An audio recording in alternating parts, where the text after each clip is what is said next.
with CRK. You are watching Short Study with CRK. இந்த channel தான் நீங்கள் பார்த்துருக்கீங்க. நம்ம சேனலில் வந்துட்டு புது புது சப்ஸ்கிரைபர்ஸ்லாம் வந்துருக்கிறீங்க. Thank you for 1K subscribers. 100 சப்ஸ்கிரைபருக்கு ரொம்ப தேங்க்யூ. ஃபர்ஸ்ட் 100 நீங்கள் தான் ரொம்ப ப்ராமினென்ட்டானவங்க. சரி, ஸோ நம்ம சேனலில் வந்துட்டு NCERT சயின்ஸ் கிளாஸஸ் வந்து போயிட்டு இருக்குது. ஸோ கண்டினியூஸாக சயின்ஸ் வந்து தெரிஞ்சுக்கணும் அப்படின்னு நீங்கள் ஸ்கூல் ஸ்டூடெண்ட்ஸாக இருக்கலாம், இல்லை வேறு ஏதாவது காம்படிட்டிவ் எக்ஸாம்ஸ் படிச்சிருக்கலாம், நீட் படிக்கிறவங்களா இருக்கலாம், இல்லை வேறு ஏதாவது எக்ஸாம்ஸ் படிக்கிறவங்களா இருக்கலாம். ஸோ கண்டிப்பாக வந்துட்டு சயின்ஸ் சப்ஜெக்டில் நம்ம வந்துட்டு பேசிக்லேருந்து தெரிஞ்சுக்கணும்னா நம்மளோட NCERT சயின்ஸ் கிளாஸஸ் வந்து பாருங்கள். நம்ம பிளேலிஸ்ட்டில் கொடுத்துருப்பேன். ஸோ கிளாஸ் 6, கிளாஸ் 7, ஸோ என்டையராக இருக்கக்கூடிய எல்லா யூனிட்டும் வந்துட்டு தெளிவாக வந்து ஒரு சாப்டர் ஷார்ட்டாக நம்மளோட சேனலோட எய்மே வந்துட்டு ஷார்ட்டாக வந்துட்டு அந்த சாப்டரை எப்படி வந்து நம்ம முடிக்கிறோங்க அப்படின்றத வந்துட்டு நம்ம சேனலோட மெயின் மோட்டிவ். சரியா? ஸோ நெக்ஸ்ட் இப்போ நம்ம என்ன பண்ண போறோம் அப்படின்னா, இப்போ நம்ம லாஸ்ட் கிளாஸ் வந்துட்டு RRB அண்ட் SSC ஸ்டூடெண்ட்ஸ்க்காக சயின்ஸ் வீடியோஸ் ப்ரொவைட் பண்ணிட்டு இருக்கோம். ஸோ ஃப்ரீ கண்டென்ட்டா. சரியா? எப்பவுமே நம்ம சேனல் வந்துட்டு ஃப்ரீ கண்டென்ட்டாக தான் இருக்கும். லாஸ்ட் வரைக்கும் ஃப்ரீ கண்டென்ட்டாக தான் இருக்கும். சரியா? சரி, ஸோ இப்போ ஒரு 1K 1000 சப்ஸ்கிரைபர்ஸ் இந்த மாதிரி வந்துட்டு 1 million அந்த மாதிரி சப்ஸ்கிரைபர்ஸ்லாம் போயிட்டாங்க. நம்ம வந்துட்டு சேனல் வந்துட்டு பெய்ட் வீடியோஸாக மாற்றிடுவோம் அப்படின்னா கிடையாது. சரி, எப்பவுமே நம்மளோட சேனல் வந்துட்டு ஃப்ரீ கண்டென்ட் தான். சரியா? எப்பவுமே ஃப்ரீ தான். சரி, அப்படியே காஸ்ட்டாக இருந்தாலும் ஏதாவது சம் யூடியூப் அந்த மாதிரி ஏதாவது காஸ்ட் பே பண்ணாலும் வந்துட்டு ₹1 காஸ்ட். சரியா? ஸோ திஸ் தி நம்மளோட செயின் வந்துட்டு ஸோ இந்த ரொம்ப கிராமப்புற மாணவர்கள், அதாவது வில்லேஜ் சைட்லேருந்து வரக்கூடிய ஸ்டூடெண்ட்ஸ் வந்துட்டு NCERT புக்கில் என்ன சென்ட்ரல் கவர்மெண்ட் எக்ஸாம்ஸ்க்கு எப்படி ப்ரிப்பேர் பண்ணுறது எல்லாம் வந்து தெரியாமல் இருக்கும். ஸோ அவங்க வந்து மோட்டிவேட் பண்ணுற மாதிரியும் அவங்களுக்கு வந்து புது புது கண்டென்ட் கொடுக்கணுன்றதுக்காகவும் கண்டென்ட் எந்தெந்த மாதிரிலாம் கொஸ்டின்ஸ் கேட்குறாங்க அப்படின்ற மாதிரியும் நம்ம வந்து பார்க்கலாம். இப்போ மெயினாக ஃபோக்கஸ் பண்ணிட்டு இருக்கிறது SSC அண்ட் RRBயில் ஒரு எக்ஸாம்ஸ்லையும் ஜெனரல் சயின்ஸ் கேட்டுருக்காங்க. ஸோ அந்த ஜெனரல் சயின்ஸில் ஃபர்ஸ்ட் சாப்டர் நம்ம பார்த்தீங்க units measurements and measuring units அப்படின்னு சொல்லிட்டு மெஷரிங் சிஸ்டம்ஸ் அப்படின்னு சொல்லிட்டு ஃபர்ஸ்ட் யூனிட் பார்த்துருக்கோம். பார்க்கலாம் அப்படின்னா நம்மளோட பிளேலிஸ்ட்டில் வந்துட்டு அந்த வீடியோஸ் இருக்கும். ஸோ இந்த வீடியோஸை பார்த்துட்டு அதுக்கப்புறம் வந்துட்டு இந்த வீடியோ வந்து பாருங்க. சில நெக்ஸ்ட் செகண்ட் யூனிட் நம்ம என்ன பார்க்கணும், மெக்கானிக்ஸ். ஸோ நீங்கள் எந்த எக்ஸாம் ஆனாலும் கண்டிப்பாக 1 to 4 கொஸ்டின்ஸ் வரைக்கும், ஸோ 1 to 4 கொஸ்டின்ஸ் ஷுவராக வந்து நீ எக்ஸ்பெக்ட் பண்ணலாம். சரியா? RRB குரூப் டி ஆஸ்பிரன்ஸ் தான் நிறைய பேர் ப்ரிப்பேர் பண்ணிட்டு இருக்கீங்க. ஸோ RRB குரூப் டி படிக்கிறவங்க இந்த வீடியோஸ் வந்து கண்டிப்பாக ஷிஃப்ட்டுக்கு ஷிஃப்ட் 3 to 4 கொஸ்டின்ஸ் வந்து எக்ஸ்பெக்ட் பண்ணலாம். சரியா? ஷிஃப்ட்டுக்கு ஷிஃப்ட் வந்துட்டு 3 to 4 கொஸ்டின்ஸ் வந்துட்டு கம்பல்சரி எக்ஸ்பெக்ட் பண்ணலாம். சரியா? ஸோ இந்த மெக்கானிக்ஸ் சாப்டரை நம்ம கொஞ்சம் கொஞ்சமாக பார்ப்போம். மெக்கானிக்ஸ் அப்படின்னா என்ன பண்ணாங்க, ஒரு மூவிங் ஆப்ஜெக்ட்ஸ், ஏதோ ஒரு ஆப்ஜெக்ட் பற்றி அந்த மூவிங் ஆப்ஜெக்ட்டுக்கு என்னென்ன தேவை, ஸோ ஒவ்வொரு டாப்பிக்காக நம்ம வந்து பார்க்கணும். இந்த மெக்கானிக்ஸ் டாப்பிக்கில் நிறைய பெரிய பெரிய கண்டென்ட்ஸ்லாம் இருக்குது. நான் அதை உங்களுக்கு ஷார்ட்டாக ப்ரொவைட் பண்ணுறேன், நீங்கள் வந்து பார்த்து தெரிஞ்சுக்கணும். சரியா? ஸோ கவனி, மெக்கானிக்ஸ் நம்ம பார்க்குற ஃபர்ஸ்ட் சாப்டர் வந்து ஒர்க். ஆக்சுவலாக ஒர்க்கை ஃபஸ்ட்டு பார்க்கக்கூடாது, இருந்தாலும் நான் என்ன பண்ணுறேன், ஒர்க் ஒன்று உங்களுக்கு வந்து புக் ஃபீட் பண்ணுற மாதிரி. சரியா? மில்க் ஃபீட் பண்ணுற மாதிரி நான் வந்து என்ன பண்ணிக்கிறேன், ஃபுட் ஃபீட் பண்ணுற மாதிரி உங்களுக்கு நான் ஃபீட் பண்ணுறேன். நீங்கள் வந்து கவனிச்சு. ஸோ ஒர்க்கில் வந்துட்டு ஃபஸ்ட்டு பேசிக்கலி சொல்லிக்கிறேன். ஒர்க்கு வந்துட்டு நம்ம ஒர்க்கோட ஃபார்முலா என்ன பண்ணாக்க, ஒர்க் வந்து work is equal to force into displacement. சரியா? ஃபோர்ஸ் இன்டு டிஸ்பிளேஸ்மெண்ட் அப்படின்னு சொல்லிட்டு சொல்லலாம். So work is equal to force into displacement. இன்னொன்று ஒன்று தெரிஞ்சுக்கோ, work is equal to energy. Work is equal to energy. சரியா? இதனால ஞாபகம் ஃபர்ஸ்ட் ஜெனரலாக வந்து work is equal to force into displacement, work is equal to energy அப்படின்னு சொல்லிட்டு தெரிஞ்சுக்கணும். ஒர்க்குக்கான ஃபார்முலா என்ன sir, force into displacement. Sir எனர்ஜிக்கான ஃபார்முலா என்ன, energy is equal to force into displacement. சரியா? ஒர்க்கு எனர்ஜியும் ஈக்குவல். சரியா? ஒர்க்கு எனர்ஜியும் ஈக்குவல். சரியா? சரி சார், இதுக்கான யூனிட் என்ன, ஒர்க்குக்கான யூனிட் என்ன. ஸோ ஒர்க்குக்கு ஃபோர்ஸ்க்கான யூனிட் வந்து தெரியும், நியூட்டன். டிஸ்பிளேஸ்மெண்ட்டுக்கான யூனிட் தெரியும், மீட்டர். So newton metre. சரியா? Newton metre. சரியா? So 1 newton metre is equal to 1 joule அப்படின்னு சொல்லிட்டு நம்மளுக்கு தெரியும். 1 newton metre is equal to 1 joule அப்படின்னு சொல்லிட்டு நம்மளுக்கு தெரியும். சரியா? ஸோ எனர்ஜிக்கான unit sir, same newton metre, same 1 joule. Same newton metre, same 1 joule. சரியா? ஸோ ஒர்க்குக்கான ஃபார்முலா வந்துட்டு ஃபோர்ஸ் இன்டு டிஸ்பிளேஸ்மெண்ட். சரியா? நல்லா ஞாபகம் வச்சுக்கோ. அதிகமான மெக்கானிக்ஸ் டாபிக்ஸ்ல டைரக்ட் கொஸ்டின்ஸ் இருக்காது. முக்கால்வாசி ப்ராப்ளமேட்டிக் கொஸ்டின்ஸ் தான் இருக்கும். ப்ராப்ளமேட்டிக் கொஸ்டின்ஸ் வந்து நான் சொல்ற மாதிரி நீ அப்ரோச் பண்ணாங்கன்னா ரொம்ப ஈஸியா நீ வந்து அதை என்ன பண்ணிக்கலாம், மார்க் வாங்கி போயிட்டே இருக்கலாம். ஷிஃப்ட்டுக்கு 2 to 3 கொஸ்டின்ஸ் வந்துட்டு ஆர்ஆர்பி குட்டியில கண்டிப்பா கேட்பாங்க. சரியா, கம்பல்சரியா கேட்பாங்க. சரியா, சரி எந்த நீட்ல எழுதுறதுனாலும் சரி, ஜேஇ எழுதுறதுனாலும் சரி, கம்பல்சரியா இந்த கொஸ்டின்ஸ்ல ஒரு கொஸ்டின் இருக்கும். நான் கொஸ்டின்ஸ் எக்ஸாம்பிள் வந்து சொல்றேன். ஸோ கஷ்டம் சார் அந்த மாதிரி எக்ஸாம்பிள் சமயம் எனக்கு வேணும் அப்படின்னா நம்மளோட டெலிகிராம் சேனலை ஃபாலோ பண்ணிக்கணும். நம்மளோட Telegram channel short study CRP private பப்ளிக்காக போட்டிருக்கேன். நீ அதில் மெசேஜ் பண்ணி கேட்டுக்கலாம். நான் கண்டிப்பாக வந்து பிடிஎஃப் வந்து ப்ரொவைட் பண்றேன். சரியா, ஸோ எனர்ஜிக்கான ஃபார்முலா தெரியும், ஒர்க்குக்கான ஃபார்முலா தெரியும். சரியா, சரி கவனி. சரி, இப்போ எனக்கு ஒரு கொஸ்டின் கேட்குறாங்க, ஒர்க்கை பேஸ் பண்ணி ஒரு கொஸ்டின் கேட்குறேன். அதுக்கு முன்னாடி இந்த ஒர்க்ல ஏதாவது ஒரு கிளாசிபிகேஷன் இருக்கா அப்படின்னு சொல்லிட்டு பார்த்தோம் அப்படின்னா ஒர்க்ல வந்து 3 கிளாசிபிகேஷன் இருக்குது. ஒன்று பாசிட்டிவ், இன்னொன்று நெகட்டிவ், இன்னொன்று 0. So positive, negative and 0. சரியா, பாசிட்டிவ், நெகட்டிவ் அண்ட் 0. சார் இப்போ நான் ஒரு ஆப்ஜெக்ட் எடுத்துக்கிறேன். இப்போ இந்த சாக் பீஸ் எடுத்துக்கிறேன். இந்த சாக் பீஸ்க்கு ஃபோர்ஸ் கொடுத்தாங்க ஸ்தலனை என்ன பண்ணுவது, முன்னாடி ஃபார்வர்ட் பண்ணுவோம். அதாவது நான் கொடுக்குற ஃபோர்ஸோட ஒரு ஃபோர்ஸ் கொடுக்குறேன். அந்த ஃபோர்ஸை நோக்கி நான் கொடுக்குற ஃபோர்ஸோட டைரக்ஷன்லேயே அந்த ஆப்ஜெக்ட் போச்சு அப்படின்னா அதனோட வேல்யூ பாசிட்டிவ். அந்த ஒர்க் வந்துட்டு பாசிட்டிவ் ஒர்க். இந்த ஒர்க் வந்துட்டு பாசிட்டிவ் ஒர்க். சரியா சார், நான் ஒரு ஃபோர்ஸ் கொடுக்குறேன். அந்த ஃபோர்ஸுக்கு ஆப்போசிட்ல வருது அப்படின்னா என்ன அர்த்தம் பண்ணாங்க, நான் இந்த பக்கம் ஃபோர்ஸ் கொடுக்குறேன், இந்த பக்கம் அது வருது அப்படின்னா என்ன அர்த்தம் பண்ணாங்க, this is 180 degree. சரியா, ஸோ நெகட்டிவ் ஒர்க். சார் நான் ஃபோர்ஸ் கொடுக்குறேன், இந்த இடத்துல ஃபோர்ஸ் கொடுத்துக்கிறேன், அது எந்த ஒரு ஒர்க்கும் செய்யல, இங்கேயே நின்றுட்டு இருக்குது அப்படின்னாக்க இதனோட வேல்யூ 90 டிகிரி, இதனோட வேல்யூ 0 டிகிரி. Same direction. சரியா, சேம் டைரக்ஷனா இருந்துச்சு, சேம் டைரக்ஷன்ல மூவ் ஆச்சு அப்படின்னா வந்து that is called as positive. சரியா, சேம் டைரக்ஷன்ல மூவ் ஆச்சு அப்படின்னாக்க that is called as positive. So நான் கொடுக்கக்கூடிய ஃபோர்ஸ்க்கு ஆப்போசிட்ல வந்துச்சு, that is called as negative work. சரியா, that is called as negative work. Sir நான் கொடுக்கக்கூடிய ஃபோர்ஸ்க்கு அப்படியே இருக்குது, அந்த இடத்துல எந்த ஒரு ஒர்க்கும் நடக்கல அப்படின்னு that is called as zero work. So work can be classified into 3 types. One is positive, another one is negative, another one is zero.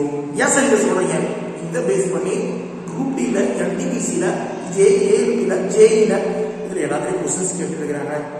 சரியா, சோ அது கேக்குறதுக்கான சோ உங்களுக்கு தெரியாம போயிடும் அப்படின்றதுக்காக தான் நான் வந்து இத சொல்றேன். So so work நான் ஃபார்முலா தெரியும், work is equal to force into displacement அப்படின்னு சொல்லிட்டு எனக்கு தெரியும். So இது கூட என்ன ஆங்கிள் யூஸ் பண்ணுவாங்க, cos theta. சரியா, இது கூட என்ன ஆங்கிள் யூஸ் பண்ணுவாங்க, cos theta. சரியா, so cos 0 ஓட வேல்யூ வந்து 1. சரியா, so force it is positive 1. cos 180 ஓட வேல்யூ வந்து -1. சரியா, this is called as என்டையரா இந்த -1 கூட எந்த மல்டிப்ளை பண்ணாலும் என்ன ஆகும், -30. சரி, cos 90 ஓட வேல்யூ வந்து 0.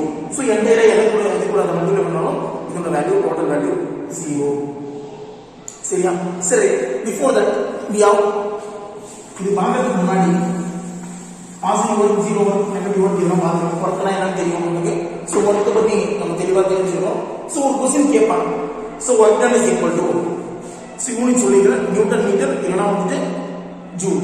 சரியா, ஜூல் வந்துட்டு மெயின்லி கான்ட்ரிபியூட்டட் இஸ் அப்படின்றதுனால வந்துட்டு ஜூலோட நேம் வைக்கிறோம். சரி சார், ஒர்க்கில் பாசிட்டிவ் நெகட்டிவ் ஜீரோன்னு சொல்லி எந்த மாதிரியெல்லாம் கொஸ்டின்ஸ் கேட்பாங்க. சரியா, பிஃபோர் தட் அந்த கொஸ்டின்ஸ் கேட்கறதுக்கு முன்னாடி மெக்கானிக்ஸ்ல ஒரு கொஸ்டின், ஒரு என்டையர் கொஸ்டின் கேட்கறதுக்கு ஒரு கொஸ்டின் மட்டும் எல்லாத்துக்கும் காமனா கேட்கறதுக்கு வாய்ப்பு இருக்கு. That is called as scalar quantity or vector quantity. ஸ்கேலார்னா என்ன சார்? சோ எல்லாருமே சொல்லிட்டு இருக்காங்க ஸ்கேலார்னா என்னன்னு தெரியும். சோ வெக்டர்னா என்ன சார்? வெக்டர்னா என்னன்னு தெரியும். சோ புக்ல கொடுத்திருப்பாங்க scalar is defined as magnitude, vector is defined as both magnitude and direction. So magnitude na enna sir? Sir நான் நல்லா கவனி, உங்களுக்கு நல்லா புரியணும்ன்றதுக்காக சொல்றேன். இப்போ 5 kg mass of 5 kg அப்படி சொல்லி எழுதுறேன். So இது ஸ்கேலாரா வெக்டாரா எனக்கு தெரியும். ஸோ ஸ்கேலாரா வெக்டாரா அப்படின்னு சொல்றது எனக்கு தெரியல. ஸோ இதை ஸ்கேலார் எப்படி இருக்கும்? ஸோ நியூமரிக்கல் வேல்யூ மட்டும் இருந்து வேற எதுவும் அது எந்த டைரக்ஷன் ஸ்பெசிஃபை பண்ணாம இருந்துச்சுன்னா that is called as scalar quantity. So அந்த நியூமரிக்கல் வேல்யூ கூட ஏதோ ஒரு டைரக்ஷன் ஸ்பெசிஃபை பண்ணுது. ஸோ இங்கிருந்து சென்னைக்கு போகும், this VR via this.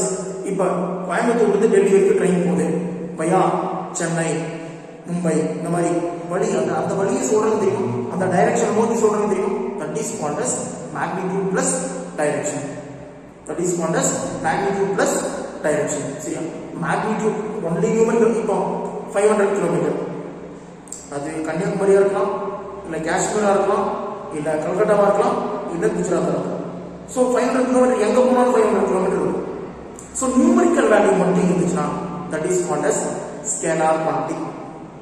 Numerical value கூட டைரக்ஷனும் சேர்ந்து வந்துச்சுன்னா that is called as vector quantity. ஸ்கேலார்னா என்னன்னு தெரியும், வெக்டார்னா என்னன்னு தெரியும். சரி, இதுல எந்த மாதிரி கொஸ்டின்ஸ் எல்லாம் கேட்பாங்க, எனக்கு என்னன்னு தெரியல அப்படின்னு சொல்லி கேட்டாங்க அப்படின்னா, ஸோ இப்போ ஒரு நியூமரிக்கல் வேல்யூ, இப்போ நம்ம ஃபார்முலா தெரியும், work is equal to force dot displacement. So force dot displacement, so work is equal to force dot displacement. So force dot டிஸ்பிளேஸ்மெண்ட்ல ஒர்க்கோட வேல்யூ கொடுத்துருவாங்க. ஸோ ஒர்க்கோட வேல்யூ கொடுத்துருவாங்க, சரி ஃபோர்ஸோட வேல்யூ கொடுத்துருவாங்க, டிஸ்பிளேஸ்மெண்டோட வேல்யூ கொடுத்துருவாங்க, ஒர்க்கோட வேல்யூ என்னன்னு கேட்கும். சரியா? ஃபோர்ஸோட வேல்யூ கொடுத்துருவாங்க, டிஸ்பிளேஸ்மெண்டோட வேல்யூ கொடுத்துருவாங்க, ஃபோர்ஸோட வேல்யூ என்னன்னு சொல்லி கேட்பாங்க.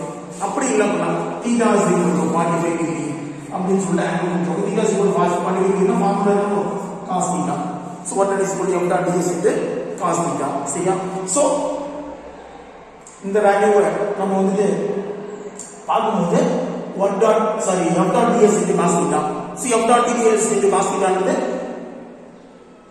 ஸோ காஸ் தீட்டா தீட்டாவோட வேல்யூ 45 டிகிரி கொடுத்துருக்காங்க. சரியா? ஸோ ஒர்க் டனுக்கான ஃபார்முலா தெரியும். சரியா? ஸோ நெக்ஸ்ட் இந்த மாதிரி ஒன்னொன்னா வந்துட்டு கொடுத்துட்டே இருப்பாங்க. சரியா? ஸோ இப்போ இன்னொரு கொஸ்டின் கேட்கலாம். ஸோ டிஸ்பிளேஸ்மெண்ட் வந்துட்டு எதுவுமே கிடையாது. இந்த நான் ஃபோர்ஸ் கொடுக்குறேன், அந்த ஆப்ஜெக்ட் வந்துட்டு முன்னாடி மூவ் ஆகுமா பின்னாடி மூவ் ஆகுமா, ஏதாவது யூனிட் இருக்கா அப்படின்னு சொல்லிட்டு கேட்டாங்க அப்படின்னா, சரி இதில் வந்துட்டு எதுவுமே டிஸ்பிளேஸ்மெண்ட்டே நடக்குது. So displacement rate 0. So total work done நாங்கள் என்னவா இருக்கும்? 0வா இருக்கும். சரியா? So work done is mainly depends upon force into displacement and அதோட ஆங்கிள். சரி, இது மூணுத்தையும் மெயின் பண்ணி தான் வந்துட்டு, இது மூணுத்தையும் மெயின் பண்ணி தான் அது வந்து இருக்கும். சரியா? சரி, so this is the work done. Work டன்ல அந்த ஃபார்முலா வச்சு தான் கேட்பாங்க கொஸ்டின். நெக்ஸ்ட் தீட்டா வச்சு கேட்பாங்க, அது பாசிட்டிவ் ஒர்க்கா நெகட்டிவ் ஒர்க்கா ஜீரோ ஒர்க்கான்னு கேட்பாங்க. ஸோ நெக்ஸ்ட் வந்துட்டு ஒரு ஆப்ஜெக்ட் ஃப்ரண்ட்ல மூவ் ஆகுது, சரி ஒரு ஃபோர்ஸுக்கு முன்னாடி கொடுக்குறேன், அதோட ரியாக்ஷன் வந்து பின்னாடி வருது அப்படின்னாக்க, அதாவது அதோட எஃபெக்ட் வந்து பின்னாடி வருது அப்படின்னாக்க, ஸோ எந்த மாதிரி இருக்கும், அது வந்து அதோட பாசிட்டிவா நெகட்டிவா ஜீரோவா அப்படின்னு சொல்லிட்டு கேட்கறதுக்கான சான்சஸ் நிறைய இருக்கு. சரியா? ஸோ மெயின்லி இதை ஸ்கேலர் குவான்டிட்டியா இல்லை வெக்டார் குவான்டிட்டியான்னு கேட்பாங்க. ஸோ ஒர்க் வந்துட்டு ஸ்கேலர் வெக்டார் அப்படின்னு சொல்லிட்டு நான் சொல்லியிருப்பேன். ஒர்க் 5 ஒர்க் 5 ஒர்க்ன்றது இந்த பக்கம் போனாலும் 5 தான், இந்த பக்கம் போனாலும் 5 தான், இந்த பக்கம் போனாலும் 5 தான். சரியா? ஸோ ஒர்க் டன் ஒரு ஸ்கேலார் குவான்டிட்டி. சரியா? ஸ்கேலார் குவான்டிட்டியா நியூமரிக்கல் வேல்யூஸ் மட்டும் இருக்கும் அப்படின்னு சொல்லிட்டு சொன்னேன். ஸோ ஒர்க்கு கூட ரிலேட் பண்ணது என்ன பண்ணாங்க? எனர்ஜி. ஸோ எனர்ஜி பார்க்கலாம்.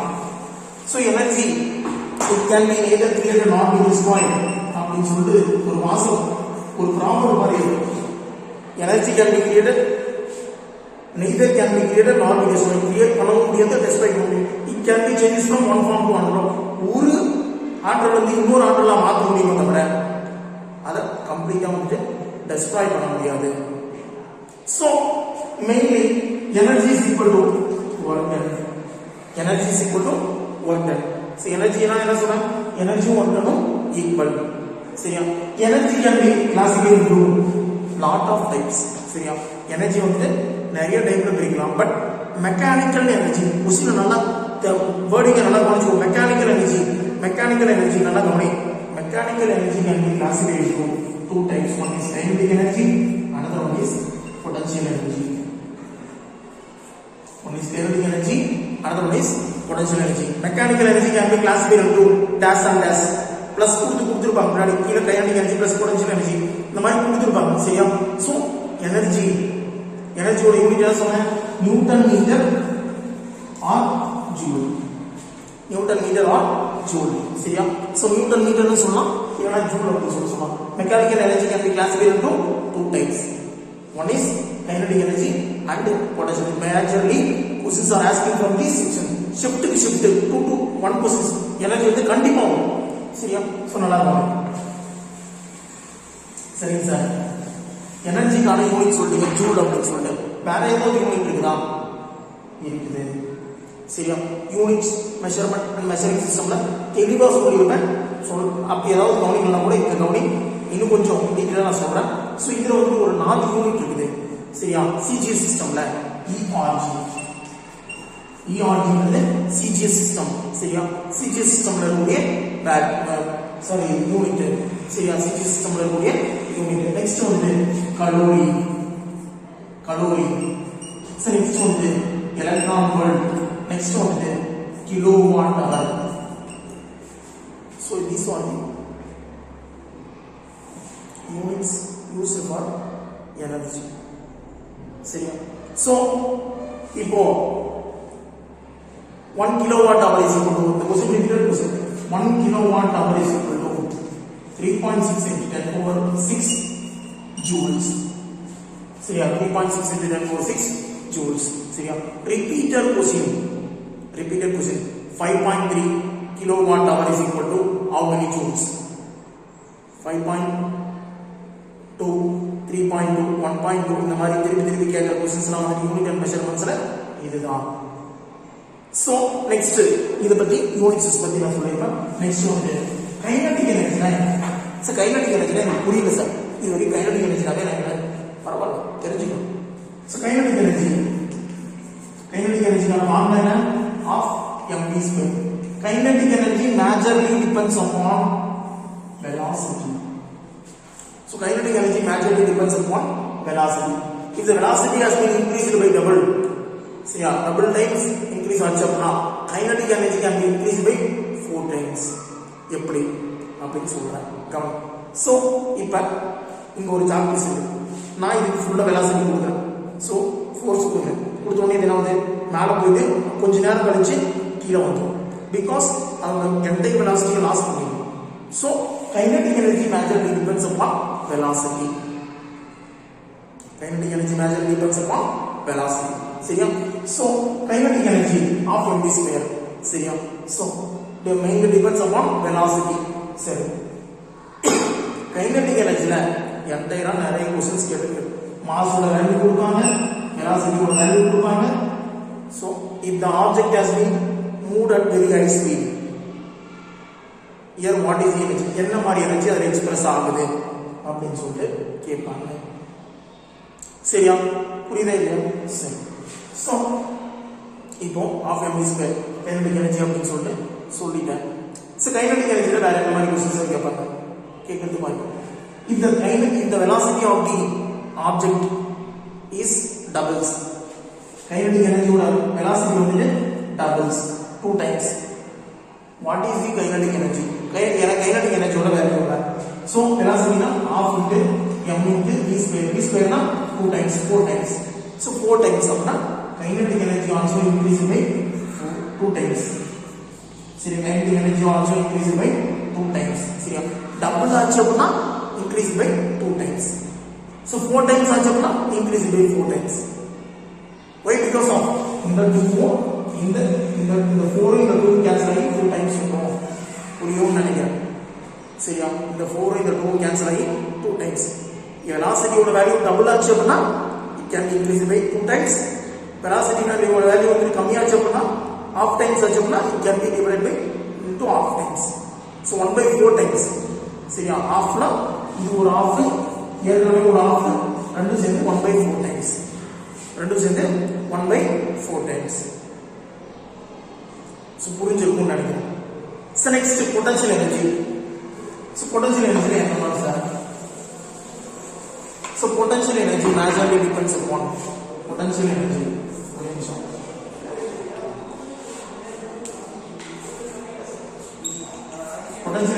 equal to, so potential energy is equal to mgh. சரியா? potential energy is mainly depends upon its position. சரியா? potential energy is mainly depends upon its position. பொசிஷனை base பண்ணி தான் வந்து ஹைட்டை பேஸ் பண்ணி தான் வந்து potential energy வந்து இருக்கும். சரியா? இந்த மாதிரி क्वेश्चंस ரிப்பீட்டடா கேட்டிருப்பாங்க.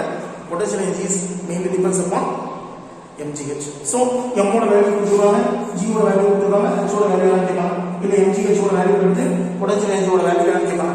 சரியா? இல்லனா வந்து ஸ்ப்ரிங் எலாஸ்டிக் ஸ்ப்ரிங் வந்து பிடிச்சி இழுக்கிறேன், இழுத்துனா என்ன ஆகும், அதோட ஹைட் வந்து இன்க்ரீஸ் ஆகி போயிட்டே இருக்கும். ஸோ அதோட எனர்ஜியோட அது வந்து என்ன மாதிரி எனர்ஜி வந்து எக்ஸ்பிரஸ் பண்ணுது அப்படின்னு சொல்லி கேட்பாங்க. Can be express is potential energy. சரியா? பொட்டன்ஷியல் எனர்ஜி தான் அது வந்து நம்ம எக்ஸ்பிரஸ் பண்ணுவோம். சரியா? சரி, நெக்ஸ்ட் வேற மாதிரி என்ன சொல்லுவோம், கம்ப்ரஸர்.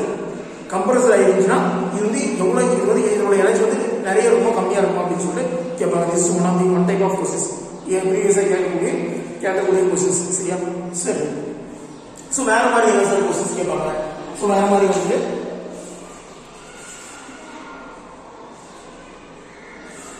ஸோ ஒரு கொஸ்டின்ஸ் கேட்கறதுக்கு முன்னாடி அது என்ன மாதிரி எந்த சாப்டர் வந்து வருது. இப்போ ஒரு பொட்டன்ஷியல் எனர்ஜி பேஸ் பண்ணியிருக்கிறேன். பொட்டன்ஷியல் எனர்ஜிக்கான ஃபார்முலா என்னன்னா நமக்கு தெரியும். ஸோ mgh அப்படின்னு சொல்லுது நம்மளுக்கு என்னென்ன வேல்யூ. சார் ஜியோட வேல்யூ கொடுக்கல, சார் ஜியோட வேல்யூ நம்ம என்ன எடுத்துக்கணும், 10 அப்படின்னு சொல்லிட்டு எடுத்துக்கணும். கொடுக்கல அப்படின்னா 10 எடுத்துக்கணும். கொடுத்துருந்தாங்கன்னா கொடுக்குற வேல்யூ எடுத்துக்கணும். ஸோ புரியும்னு நினைக்கிறேன். சரியா? சரி, ஸோ முதல் என்ன சாப்டர் வந்து கேட்டுருக்கிறாங்க கொஸ்டின். ஸோ இந்த சாப்டர்ல நம்ம வேற ஏதாவது படிச்சிருக்கிறோமா. ஸோ அந்த சாப்டருக்கான ஃபார்முலா என்ன, பிசிக்ஸ்ல முக்கால்வாசி ப்ராப்ளம் தான் கேட்பாங்க. ஸோ அதில் ஏதாவது படிச்சிருக்கிறோமா, அதுக்கு ஒரு ஃபார்முலா ஏதாவது தெரியுமா, அதை ஃபர்ஸ்ட் வந்து ரிமைண்ட் பண்ணிட்டு ஒரு 10 செகண்ட் ரிமைண்ட் பண்ணிட்டு அதுக்கப்புறம் அந்த சாப்டர் அந்த கொஸ்டின்ஸை டீல் பண்ணாங்கன்னா ஈஸியாக வந்து கொஸ்டின்ஸ் வந்து புரிஞ்சிடும். ஒர்க் அண்ட் எனர்ஜி வந்து பார்த்துருக்கோம். இன்னும் 10 டாபிக் இருக்குது மெக்கானிக்ஸில் மட்டும். ஒன்றுடையும் வந்து நான் உங்களுக்கு கிளியராக வந்து சொல்லித்தரேன், ஷார்ட்டாக சொல்லித்தரேன். மற்ற வீடியோலாம் எடுத்து பார்த்தோம்னா ஏதோ ஏனோ தானோன்னு சொல்லியிருப்பாங்க. ஸோ என்டையராக உங்களுக்கு வந்து ஷார்ட்டாக நான் சொல்லித்தரேன். தேவையான நோட்ஸ் எடுத்து வச்சுக்கோ.